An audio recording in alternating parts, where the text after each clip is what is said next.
Star hero no చెప్పిన కథ మరో స్టార్ హీరో దగ్గర వెళ్ళడం సర్వసాధారణం.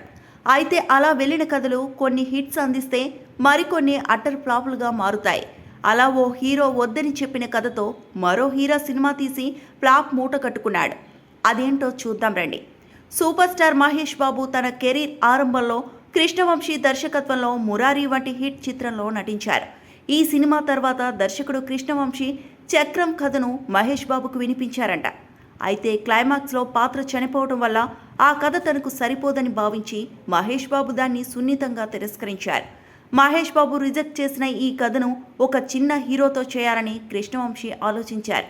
అనూహ్యంగా రెబల్ స్టార్ ప్రభాస్ ఈ కథను విన్నారు. అది ఆయనకు బాగా నచ్చడంతో దర్శకుడు వద్దని వారించినా ప్రభాస్ ఎంతో పట్టుబట్టి చక్రం సినిమాలో నటించారు. ఈ చిత్రం భారీ అంచనాల మధ్య విడుదలై బాక్సాఫీస్ వద్ద డిజాస్టర్గా నిలిచింది. అయినప్పటికీ ప్రభాస్ నటనకు మంచి పేరు వచ్చింది. ఈ సినిమాను యువ ప్రేక్షకులు ఇప్పటికీ ఫేవరెట్గా చూస్తారు. ప్రభాస్ ప్రాణం పెట్టి నటించి తనలోని పూర్తి స్థాయి నటుడిని ఈ సినిమాతో బయటికి తీసుకొచ్చారని చెప్పవచ్చు.